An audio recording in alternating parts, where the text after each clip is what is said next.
Hello everyone, welcome back to my channel study with Jyoti. तो आज हम डिस्कस करेंगे most important method bilingual method.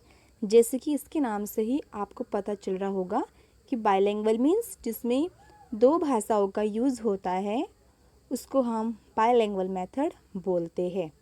अब देखते हैं नेक्स्ट। तो जो हमारा बाइलिंगुअल मेथड है जो इन्वेंटेड किया था, यानी कि जो इनका आविष्कार किया था वो किया था सीजे डॉडसन ने। अब नेक्स्ट है यूनिट। तो जो बाइलिंगुअल मेथड है इसकी यूनिट क्या है? तो जो बाइलिंगुअल मेथड है जो इसकी यूनिट है वो है सेंटेंसेस। अब चलते हैं next. The method was developed by CJ डॉडसन।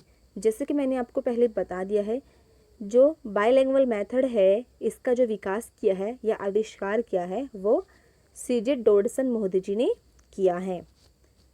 Next है it is a Midway between grammar translation method and the direct method. यानी कि जो बाइलिंगुअल मेथड है ये ग्रामर ट्रांसलेशन मेथड और डायरेक्ट मेथड के बीच का एक वे है। यानी कि जो बाइलिंगुअल मेथड है इसमें हम ग्रामर ट्रांसलेशन मेथड का भी यूज़ कर सकते हैं और डायरेक्ट मेथड का भी यूज़ कर सकते हैं। हम इसमें दो भाषाओं का प्रयोग कर सकते हैं। नेक्स्ट है it is an improved method.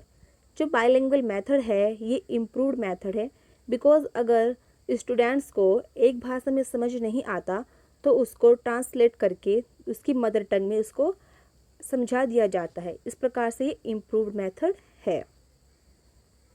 Next देखते हैं। In this method two language are used. यानी कि जो बाइलिंगुअल मेथड है इसमें दो भाषाओं का प्रयोग किया जाता है। Target language is that which we learned by mother tongue. यानी कि जो टारगेट लैंग्वेज है उसको हम मदर टंग के थ्रू उसको हम याद रख सकते हैं। अब देख लेते हैं नेक्स्ट।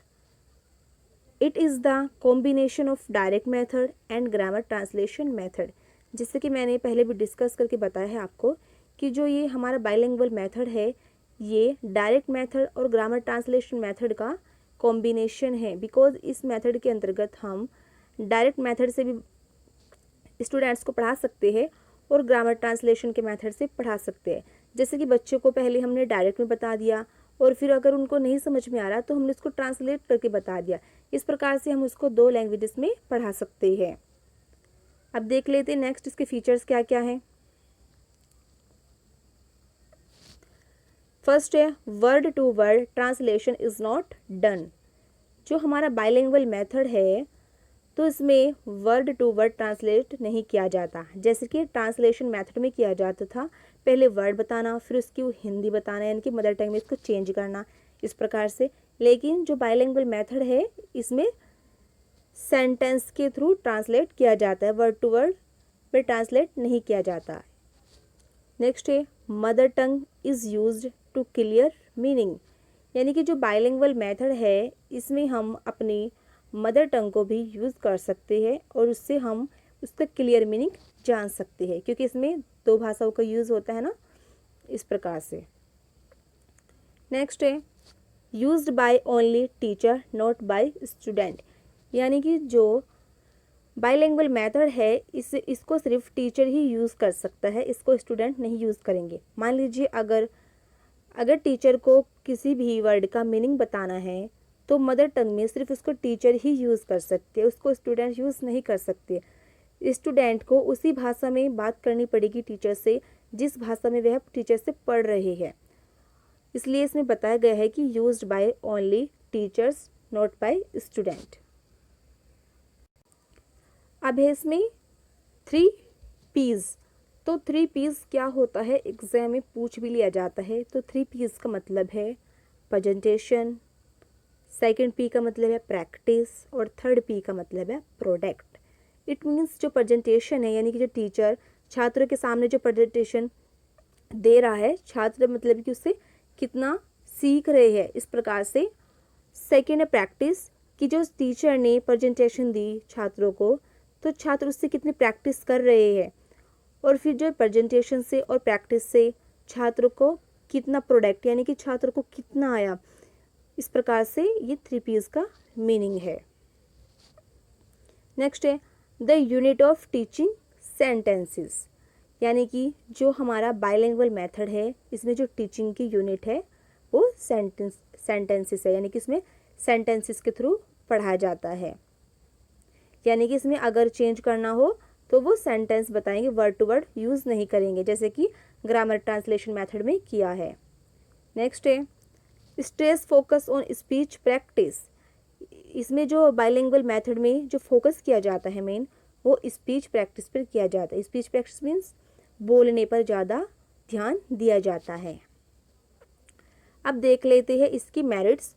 एग्जाम में पूछ लिया जाता है 2 नंबर के क्वेश्चन में कि बाइलिंगुअल मेथड की मेरिट्स क्या क्या हैं, तो देख लेते हैं।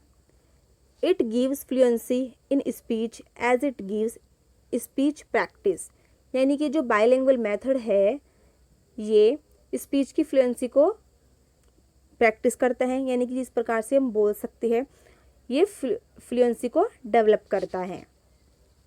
नेक्स्ट है this method suits majority of Indian teachers, ये जो बाइलिंगुअल मेथड है ये जो इंडियन टीचर्स होते हैं ये इनके लिए सूटेबल है। बिकॉज मान लीजिए अब हम इंग्लिश को ले लेते हैं, तो जो इंग्लिश है अब टीचर्स, अब हमारी जो इंडिया है इंग्लिश में, हमारे इंडिया में ज़्यादा हिंदी बोली जाती है, इस प्रकार से इंग्लिश को लेके थोड़ा टीचर इतनी नॉलेज नहीं होगी जितनी कि फॉरेन में होगी इंग्लिश को लेकर जहाँ पर बोली जाती है, इस प्रकार से। इसलिए जो ये मेथड है बाइलिंगुअल मेथड, तो टीचर बच्चों को 2 भाषाओं का यूज़ करके अंडरस्टैंड कर सकते हैं, तो इस प्रकार से इंडियन टीचर्स के लिए ये सूटेबल है। नेक्स्ट है audio visual aids are not compulsory, जो हमारा ये बाइलिंगुअल मेथड है इसमें ऑडियो विजुअल एड्स की भी कोई ज़रूरत नहीं होती, क्योंकि जो टीचर है वो छात्रों को ऐसे ही समझा देता है, यानी कि अगर बच्चों को जिस भाषा में टीचर पढ़ा रहा है उस भाषा में समझ नहीं आ रहा तो वो उसको मदर टंग में सेंटेंसेस के थ्रू समझा देता है। इस प्रकार से इसमें ऑडियो विजुअल एड्स की ज़रूरत नहीं पड़ती। नेक्स्ट है time and labour save less costly, यानी कि जो बाइलिंगुअल मेथड है इसमें टाइम की भी और लेबर की भी बचत होती है और यह इतनी खर्चीली भी नहीं होती, क्योंकि जो टीचर होता है बच्चों को एक ही जगह पर क्लास में वहीं पर अंडरस्टैंड कर देता है। नेक्स्ट है no need a trained teacher, यानी कि जो बाइलिंगुअल मेथड है इसमें एक ट्रेंड टीचर की भी कोई ज़रूरत नहीं है। अब देख लेते इसकी डीमेरिट्स क्या क्या हैं।